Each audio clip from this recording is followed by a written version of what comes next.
Okay, so I've had my perm sectioning checked and I know it's really good and it measures. So that means I know that this is not too long and I know that this is just right.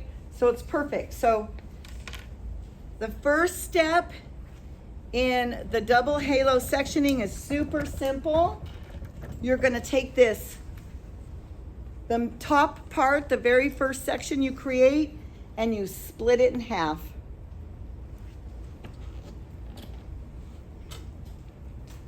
And one half you're gonna add to the side.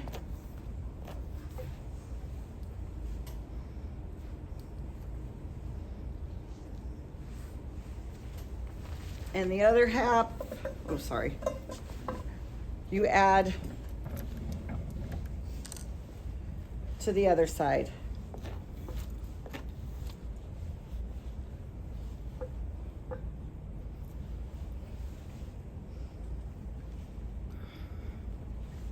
Okay? Any questions about that? Pretty easy peasy, lemon squeezy.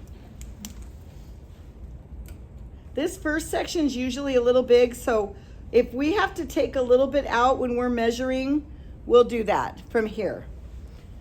Okay, the next section is, you're gonna do the same thing with the section behind. This is why we do this small section right here, because we're gonna go like this, split it in half.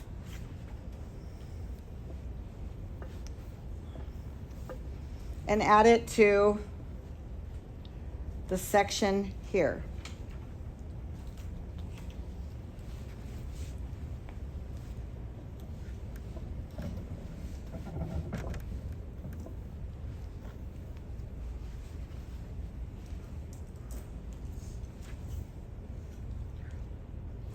Okay? But come back here. One thing I know for sure now, I know this section is too long to put a rod there, so I'm gonna work on that. And then I don't like this to be squared off, this centerpiece. I want it to be rounded. So I'm gonna show you how we're gonna do it. Some people call this, when we're finished with it, the house. Some people will call it the church. I don't call it anything. For once, I don't have a name for it. For one time in my, okay. By the way, my pickleball people, because I was playing on Saturday, they tell me that I make names up for everything. And I'm like, because sometimes if I hit the ball really good, I call that a meatball. Felt like I hit a piece of meat. The other thing is, we call this one play that we do, like where you hit in the kitchen, it's called a dink. But if my ball doesn't go over the net, I call it a dinky do. But people don't, they can't hang with me sometimes. And I'm like, what's wrong with the dinky do? I like it. No, never mind. Okay. So this section, thank you for laughing, Anna. I appreciate you for that. This section, we want it rounded. And we know this section's too long. So I'm just going to come up here. I'm going to make sure you put these guys together. I'm going to just round this off a little bit like this.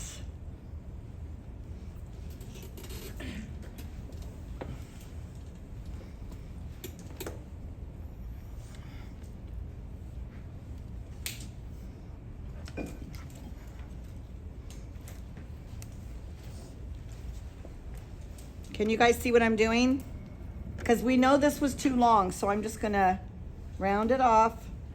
And I'm gonna make whatever you guys wanna call it, a house, a church, or something. It's not squared off anymore.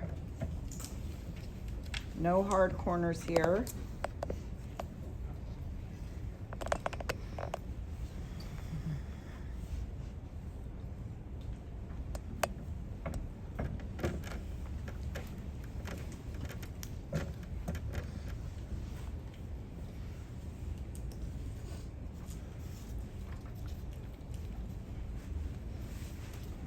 Now I'm going to check up here. See how much better that rod fits there where it was too big before, the section was too big before. And now I know my rods are going to fit all the way down too. This top one's close.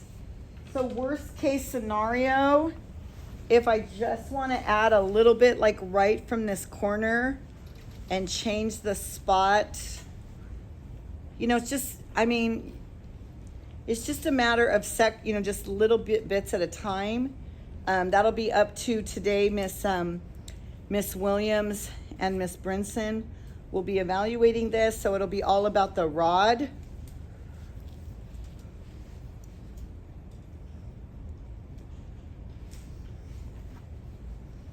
Measuring right.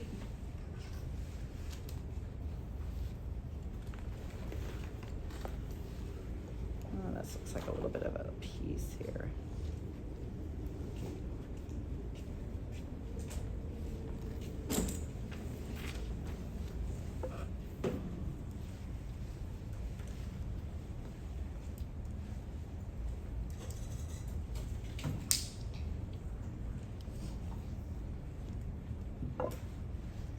And then I'm just gonna do a little bit here, so.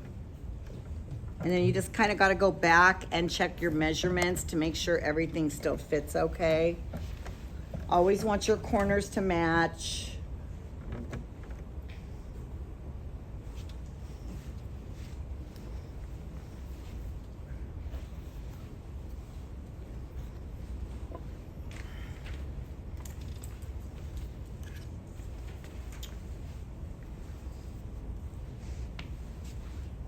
Okay, so that's good.